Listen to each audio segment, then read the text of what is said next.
All right, good morning. Happy fall, y'all. Dream and I are not sure we're real happy about it though. We're summer girls. Yeah. So unfall, I like up to about October, and then I'm like, okay, it can be June now. But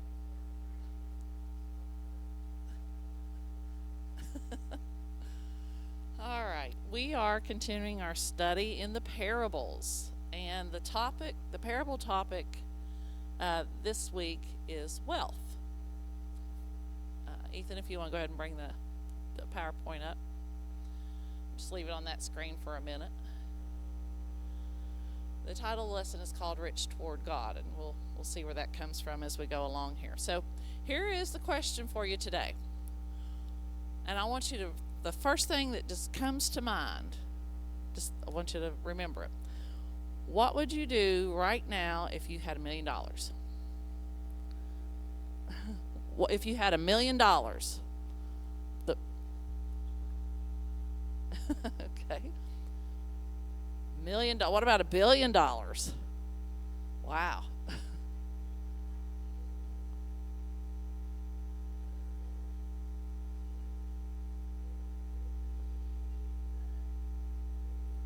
Uh-huh. Okay, so we've got paying off one mission's land, giving it to a gospel.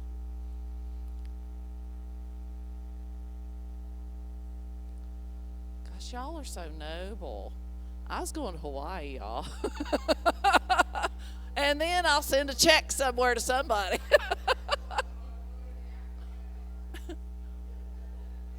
Yeah. Y'all are super spiritual. That's great. I always thought, what would I do if I had $1 million? We always think about what if I won the lottery, and I think, well, you'd have to play it first. You know, yeah. But there's other ways that you could suddenly come into money. You might have a long lost aunt or uncle that you find out left you money, or maybe you come up with some gadget and overnight it's a success and you make a lot of money on it. There's ways that we could come by it. And so I think a lot of things we think about is first paying off bills, whether they're ours or somebody else's. I could quit my job. Yeah. Send the kids to college or help family. Yeah. Travel. Yeah. Buy some things. We could get us a beach house and a boat and motorcycles, four-wheelers. Give to charitable causes, help the needy. I didn't hear anybody say anything about tithing. You gonna tithe on that $1 million? So would that be $100,000?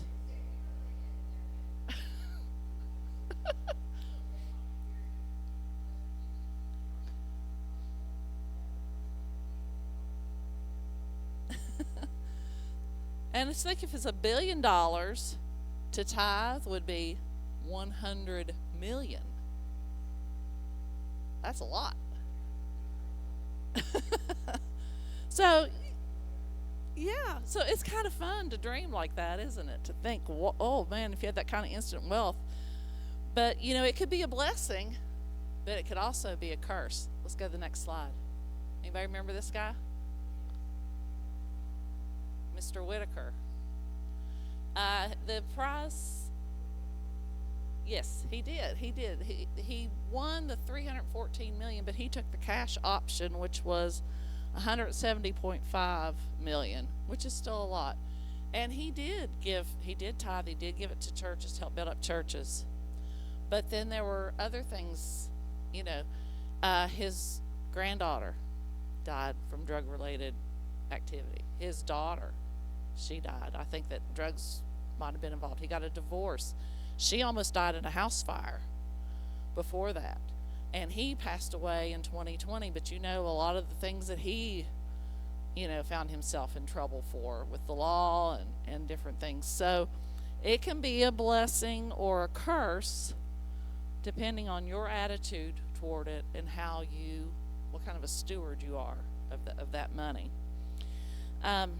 Most of us, though, we'll never see this kind of money. We live paycheck to paycheck, don't we? Yeah. And maybe we have some savings, and to have that kind of money where you don't have to worry, you don't have the stress, like, am I going to be able to make that car payment, or am I going to have enough money for gas and groceries this week? And maybe as you get a little bit older that gets better, and well, you've got money to pay your bills and expenses, and you have some extra left over. Then do you start to rely on that because you're like, oh, I'm set, I can pay my bills and I don't have to worry. So do you rely less on God because of that? Do you put your trust in that financial stability rather than in God? When you're making it paycheck to paycheck, you're praying, Lord, let me get through this week. Let me make sure I have, food and gas and have what I need. Yeah. Right. So we take, it becomes a form of pride, which we talked about last week was pride, because we take on kind of that feeling of self-sufficiency. We don't need God as much because we've got plenty of money to meet our needs, but that's, obviously not a correct way of thinking. And that's when money becomes an idol. Money becomes our God, so to speak. When it becomes the source of our reliance, it becomes the source of our identity, and we want more of it and to use it exclusively for our own benefit, right? 1 Timothy 6-10 says, "But godliness with contentment is great gain, for we brought nothing into the world, and we can take nothing out of it. But if we have food and clothing, we will be content with that. Those who want to get rich fall into temptation and a trap, and into many foolish and harmful desires that plunge people into ruin and destruction." The last picture we saw, right? "For the love of money is the root of all kinds of evil. Some people, eager for money, have wandered from the faith and pierced themselves with many griefs." So, that verse 10, I highlighted it there in bold because it is often misquoted. Money is not the root of all evil. It's the love of money. It's our attitude and our behavior with money. And in this letter to Timothy, Paul is telling Timothy, he's talking to Timothy about false teachers who don't follow sound doctrine and who think godliness is a means to financial gain. Has much changed in all those years? There are still people that think that, right? That this is a way for riches. And we still see ministers today who are about the money, not so much the message. So, if you're going into ministry for financial gain, you are going into it for the wrong reason. And in verse 9 it says that pursuing riches you will fall in temptations and traps, because you compromise your beliefs and get entangled in things that are harmful, chasing that dollar, so to speak. You become a sellout, right? We don't want to be a sellout to Christ. So wealth is the abundance of valuable possessions or money. And wealth in itself is not sinful. King Solomon was the richest or wealthiest man ever, right? The wealthiest king ever. Who gave him his riches? Where'd they come from? He got them from God. So obviously that's not, something wrong. God had allowed him to ask for anything he wanted, and he asked for wisdom and discernment to govern his people. And so God granted him that, and then also gave him the great wealth and fame on top of that. 1 Kings 3:10-13. "The Lord was pleased that Solomon had asked for this," meaning when he had asked for wisdom.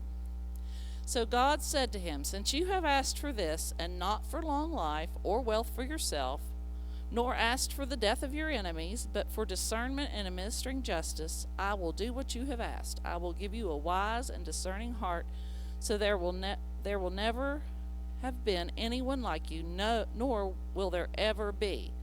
Moreover, I will give you what you have not asked for, both wealth and honor, so that in your lifetime you will have no equal among kings.'" So his wealth was given to him by God. And we see that a lot in the Old Testaments, that God blessed his servants. I don't have the verses up here, but in Genesis 13, it talks about how Abram was rich in livestock and gold and silver. In Genesis 30, it talks about how Jacob grew exceedingly prosperous while he was working for Laban. He had large flocks, servants, camels, and donkeys. And then in the New Testament, we see where several very wealthy people were used for Jesus' ministry. Joanna and Susan, women in the Bible that had wealth, provided for the disciples and for Jesus in their ministry.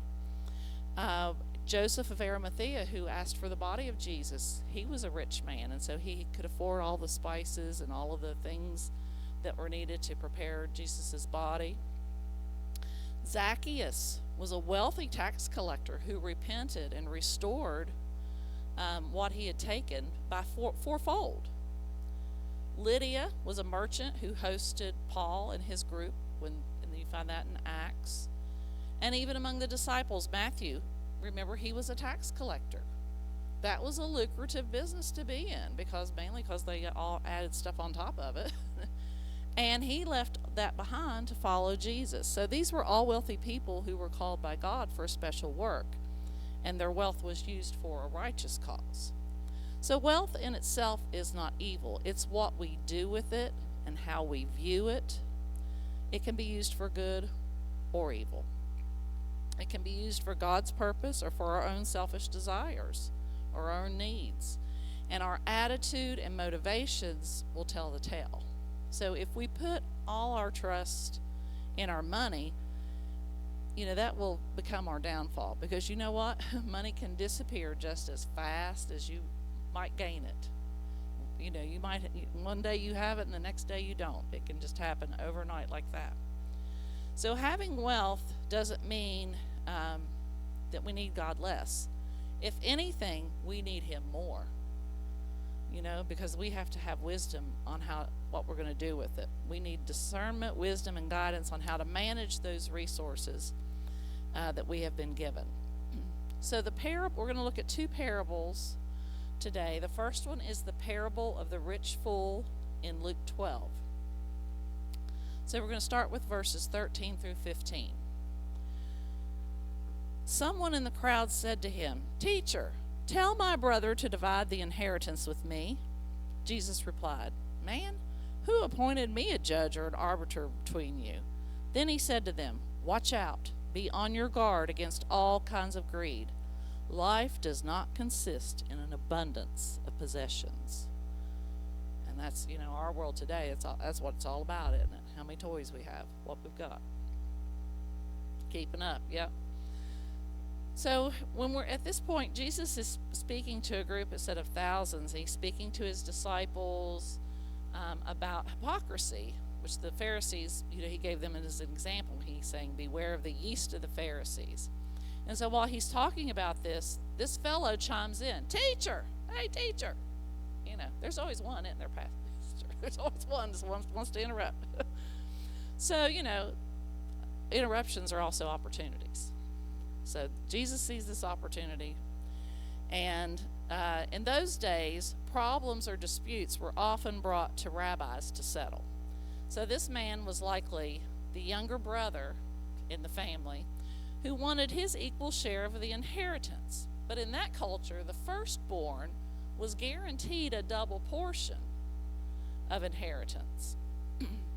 And then, there was some for the younger son. Remember in the prodigal son, how the younger son wanted to cash out. He wanted his share of the inheritance, and he skipped town. Of course, he came back. But rather than address the merits of this tradition or to determine whether or not, the brother should generously divide it equally, he didn't try to solve that question. He went to the heart of the issue, which was greed. It was the love of money. And versus having a correct attitude toward wealth. And he says, life isn't about accumulating stuff. It's not about accumulating stuff and money. It's not the person with the most toys wins. And he tells them this parable now to make this point. So we're going to read 16 through 21. And he told them this parable. The ground of a certain man yielded an abundant harvest. He thought to himself, "What shall I do? I have no place to store my crops." Then he said, "This is what I'll do. I'll tear down my barns and build bigger ones, and there I will store my surplus grain. And I'll say to myself, 'You have plenty of grain laid up for many years. Take life easy. Eat, drink, and be merry. But God said to him, You fool, this very night your life will be demanded from you.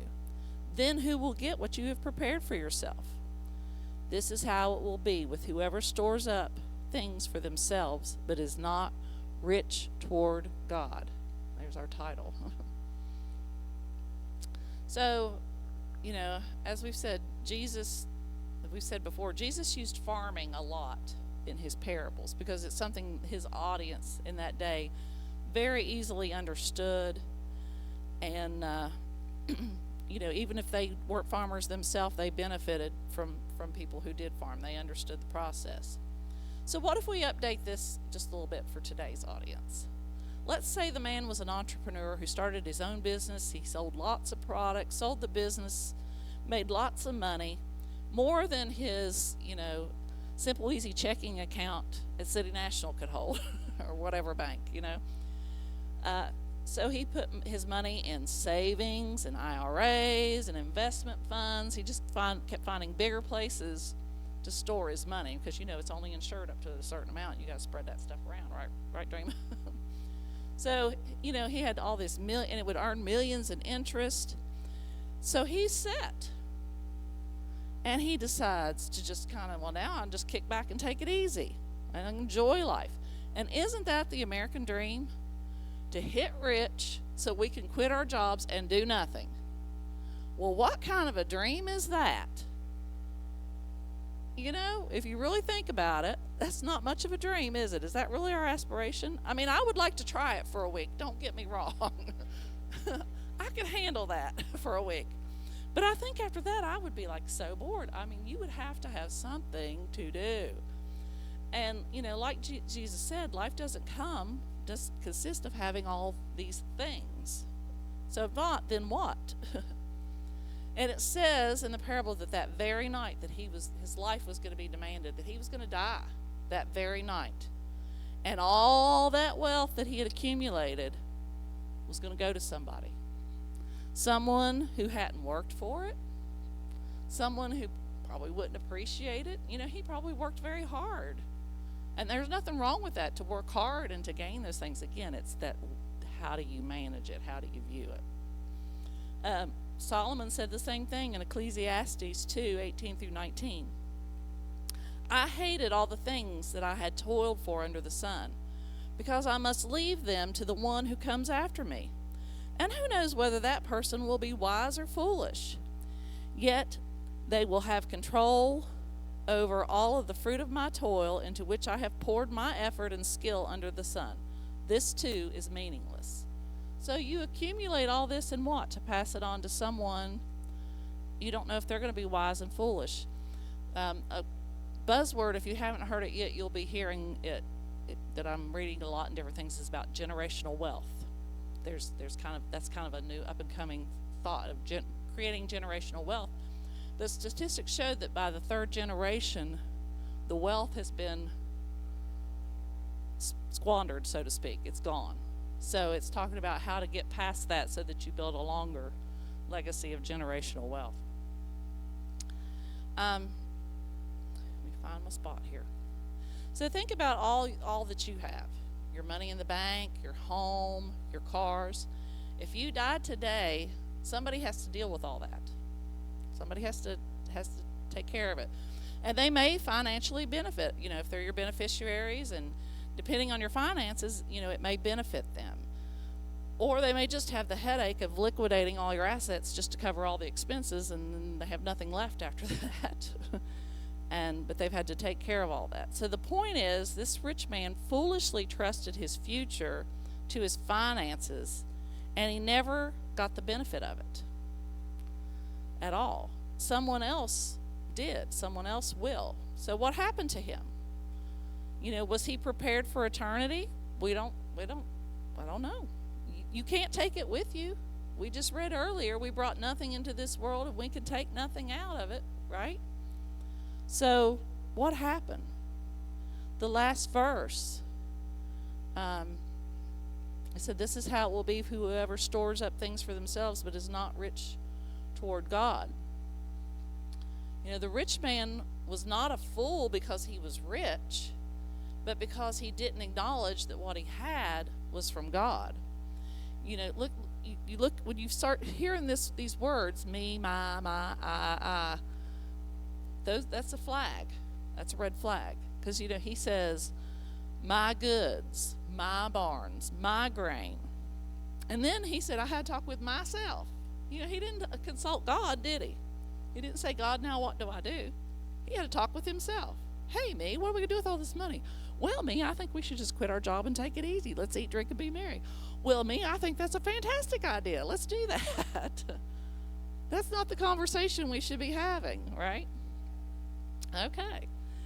So, in the end, all was required of him. He lost all of those material possessions, and even his own life, his own soul, were required of God. So, how could the rich man have done things differently? How could he have been rich toward God? He could have given to the poor.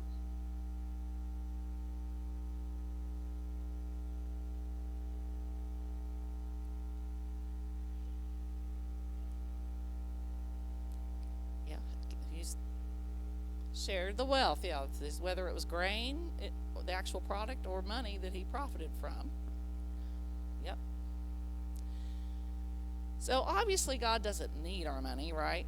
So we were asking, how could he be more rich toward God with his abundance? How about just being thankful and grateful to start off? Praising God and giving him the glory. Doesn't say anything about whether he paid any tithes. Did he pay any tithes on it, or any kind of offering?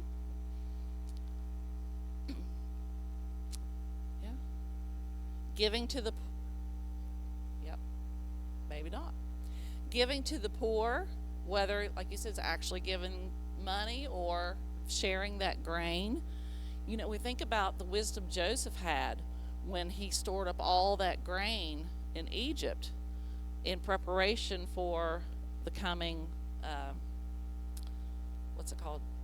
Drought. Yeah, when they're the famine. Yeah. But this man, he stored it all up. With his plan was to little by little sell it off, use it to live on, without, it would support him for many years without, a thought of sharing with others. And he could have moved it quicker. He didn't have to, build bigger barns. He could have just, like he said, shared the wealth and kept that farm going, and they could have sustained him and the poor and the community for many years to come. He would have had sufficient, to live on. But instead, he just wanted that get rich quick, store it all up, and then I'm on easy street. The American dream. Not much of a dream. Verse 32 through 34. Do not be afraid, little flock, for your Father has been pleased to give you the kingdom. Sell your possessions and give to the poor. Provide purses for yourselves that will not wear out, a treasure in heaven that will never fail, where no thief comes near and no moth destroys.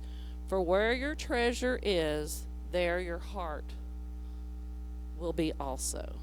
So how you look toward your money, it's a heart condition. Where is your heart? Is your heart with God, or is it in your finances, in your wealth? 1 Timothy 6:17 through 9. Command those who are rich in this present world. Are we in the present world? Okay, just checking. Okay, command those who are rich in this present world not to be arrogant, nor to put their hope in wealth, which is so uncertain, but to put their hope in God, who richly provides us with everything for our enjoyment. You mean not just our need, not just a roof over our head, but also for our enjoyment. God wants us to enjoy our life, doesn't he? Command them to do good and to be rich in good deeds and be generous and willing to share. In this way they will lay up treasure for themselves as a firm foundation for the coming age, so that they may take hold of the life that is truly life. So, life is not getting rich quick and just sitting back and doing nothing, is it? That's not life. What is life? Do good. Be rich in good deeds. Be generous. Be willing to share. That's truly life. Right? Those who are rich in the present now, but who are the rich? Who decides at what point that you're rich? You know that some may say, what is it if you make 50,000 a year, 100,000, a million? How do you define it? And you very loosely defining rich could just be having more than needed to sustain a normal life. In other words, this thing called discretionary income. It's only been the last few years that I've really had discretionary income. It's just as you get older, it happens. If you've not been very wise in the past in your finances. But there are people making 30,000 or less a year who are richer than some people who are making 150,000 or more.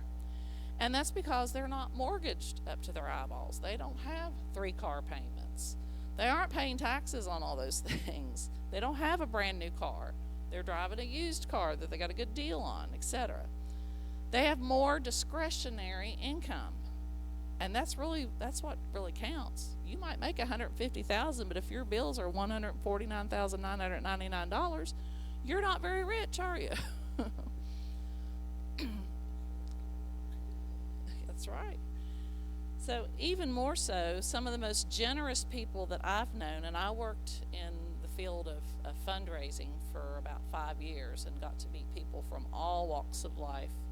Got to see people fill out pledge cards for giving, and I can tell you that some of the most generous people that I encountered were people that really couldn't afford to give, but they did.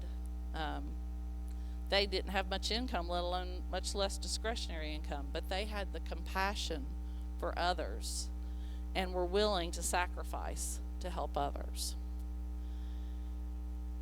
Mark 12:41 through 44. Jesus sat down opposite the place where the offerings were put and watched the crowd putting their money into the temple treasury. Many rich people threw in large amounts, but a poor widow came and put in 2 very small copper coins worth only a few cents. Calling his disciples to him, Jesus said, "Truly I tell you, this poor widow has put more into the treasury than all the others. They all gave out of their wealth, but she, out of her poverty, put in everything, all that she had to live on." So our giving is not measured by the amount, but behind our heart and our intentions. And we are encouraged to give generously with our hearts, not because we feel obligated to, but because we have that compassion, that heart. We want to do good and help others. 2 Corinthians 9:7 through 8. Each of you should give what you have decided in your heart to give, not reluctantly or under compulsion, for God loves a cheerful giver. And God is able to bless you abundantly, so that in all things at all times, having all that you need, you will abound in every good work. So the next parable we're going to look at is one that's often a difficult parable to understand. I know that over the years reading it, I've read it and went, okay. And it's the parable of, in some versions it says the unjust steward. In mine it said the parable of the shrewd manager. And it's in Luke 16. So we're going to look at verses 1 through 9, and I have it broken up over several slides because it's a lot. So Jesus told his disciples, "There was a rich man whose manager was accused of wasting his possessions. So he called him in and asked him, 'What is this I hear about you? Give an account of your management, because you cannot be manager any longer.' The manager said to himself, 'What shall I do now? My master is taking away my job. I'm not strong enough to dig, and I'm ashamed to beg. I know what I'll do, so that when I lose my job here, people will welcome me into their houses.' So he called in each one of his master's debtors. He asked the first, 'How much do you owe my master?' 900 gallons of olive oil,' he replied. The manager told him, 'Take your bill, sit down quickly, and make it 450. Then he asked the second, 'How much do you owe?' 1,000 bushels of wheat,' he replied. He told him, 'Take your bill and make it 800. The master commended the dishonest manager because he had acted shrewdly, for the people of this world are more shrewd in dealing with their own kind than the people of light. I tell you, use worldly wealth to gain friends for yourself, so that when it's gone, you will be welcomed into eternal dwellings. So we have a rich man, and we have this steward. So the steward, or the manager, is someone who has full access and authority to transact business on behalf of his master, the rich man. And the rich man had either found some kind of discrepancy or felt like the manager was being wasteful, not performing his duties in a profitable way, and he said, you're going to have to come in and give an account for what you've been doing, because this isn't working out for us. We're going to have to relieve you of your position. And he probably wasn't quite full aware of the depth of his dishonesty yet. It always amazes me that people think that are stewards of other people's money, people that work in banks or in any type of business where they're managing the money, that they really think that they can get by with embezzling money or taking money. I worked at a bank. That was one of my first jobs that I had. I was in the marketing department, so I didn't handle money. But there was a whole department that their whole mission, the only thing they did was try to catch people that were stealing from the bank, and it's called the audit department.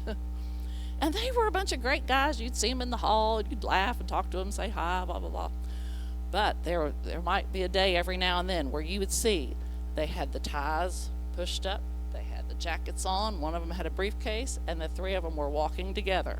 And they were not smiling, and you were like, oh, today is the day of reckoning for somebody. Somebody was getting fired that day, possibly even arrested, and I've seen it happen. That people think that they can get by with it. So this manager, this steward, he was being dishonest with his manager's money. And so, he's like thinking, well, gosh, I don't want to dig. I'm not strong enough for that, and I don't want to beg. I got to figure out something, to get me out of this mess. And so he does a Hail Mary, so to speak, like they say in football. He decides to get on the good side of the man's debtors by lowering and settling their bills at a lower rate in exchange for them being kind to him and possibly giving him a job, a place to stay, looking out for him. So once the rich man had received or reviewed the full account of the business, he realized what the manager had been doing. And he was still fired, okay? He's not condoning his behavior. He's still fired. But he said he had to hand it to him. He's, well played there, my manager, well played. He kind of recognized that. He says, for the people of this world, so unbelievers, right, are more shrewd in dealing with their own, other non-believers, than people of light. Now, being shrewd means having or showing astute or sharp judgment in practical matters, in some cases at a cost of moral compromise, in the case of the manager. Being wise. Now, you can be shrewd without being immoral. Shrewd just means that you've got good business sense. Matthew 10:16 says, I'm sending you out like sheep among wolves. Therefore be as shrewd as snakes and as innocent as doves. That's the NIV version. In the New King James, it says to be as wise as serpents. So shrewd, wise, kind of means the same thing. But cause, in the case of this, cause no harm, of course. You want to be shrewd, but you don't want to be dishonest. You don't want to defraud or defame or destroy anyone in the process. So the shrewd manager was called to give an account, and one day, so will we. So how did we manage what God gave us? How did we manage the money, the time, the talent, the provision, the opportunities that God gave us? The brother that spoke Wednesday talked about missing opportunities. Missing opportunities to pray for someone, to bless someone, and we've done God a disservice when we let those pass us by. It was a good word.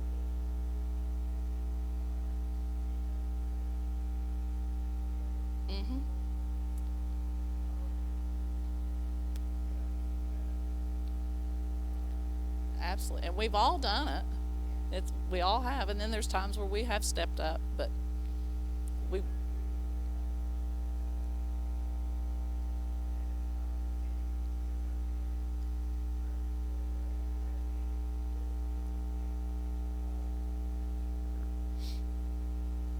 exactly, exactly. So the shrewd manager was wise enough to know that he needed to do something to mitigate the loss that he was about to incur in losing his job. And he knew his own limitations, like he didn't want to dig and he didn't want to beg. But he could use that last bit of influence he had to do something for his master's debtors to make himself some friends. So, too, we can take account and know that we are lacking in the things of God. And we can repent and we rely on Jesus to mitigate those circumstances, right? So we need to be more shrewd or wise stewards of what God has given us to the benefit of others. It can't save us, of course. It's not what's going to get us into heaven. But if we use our money, our talents, our positions, our time to help those in need or to help bring people to Christ, then our earthly investment will bring eternal benefits. The problem is Christians can be a little naive. We can be a little naive, can't we? Yeah. And often don't recognize that each of us we're a steward of things because we think we don't have anything, but we got lots. That and then we're going to have to give an account. It's not just the church treasurer, right? It's not just the church treasurer or the board that oversees the church finances. It's bigger than that. What if we truly assessed our own wealth, our own area of influence, our gifts, our talents, and asked God, how can I use any of this? Okay, I've assessed, and this is what I've got. This is what you've given me. Now, how can I use that to help others and to bring glory to God? Right? You don't have to be $1 million person to be able to help others. And then we ask ourselves, individually, and then we can ask ourselves corporately that same question. Instead of as a church, we may do a project here, we may help someone here. How can we have a more concerted effort to build something that truly, like we talked about generational wealth, like generationally, we keep being able to provide for others and for our community. So the parable ends verses 10 through 15, Luke 16. Whoever can be trusted with very little can also be trusted with much. And whoever is dishonest with very little will also be dishonest with much. So if you have not been trustworthy in handling worldly wealth, who will trust you with true riches? And if you have not been trustworthy with someone else's property, who will give you property of your own? No one can serve two masters. Either you will hate the one and love the other, or you will be devoted to the one and despise the other. You cannot serve both God and money. The Pharisees, who loved money, heard all this and were sneering at Jesus. He said to them, "You are the ones who justify yourselves in the eyes of others, but God knows your heart. What people value highly is detestable in God's sight." So, that sounds a little similar, where there's some things you hear that sound similar to the parable of the talents. If you can't even manage your own personal finances, or if you're dishonest in business dealings, then why would you be trusted with any of God's riches, right?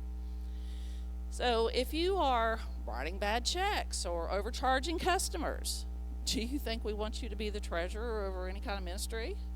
No, that's not going to happen. It's a sacred trust. Money and wealth in the right hands, the right heart, can do a lot of good. And we have to be careful, rich or poor, that money doesn't take the place of God in our life. If you're rich, you can become too reliant on that, right?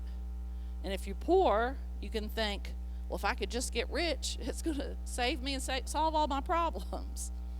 So, what is your relationship in your life with money? Are you a slave to money?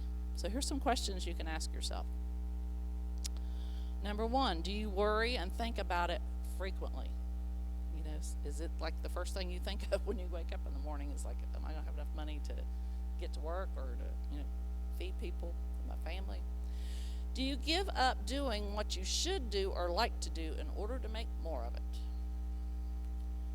Do you spend a great deal of time caring for possessions? Is it hard for you to give money away? And number 5, ouch, are you in debt?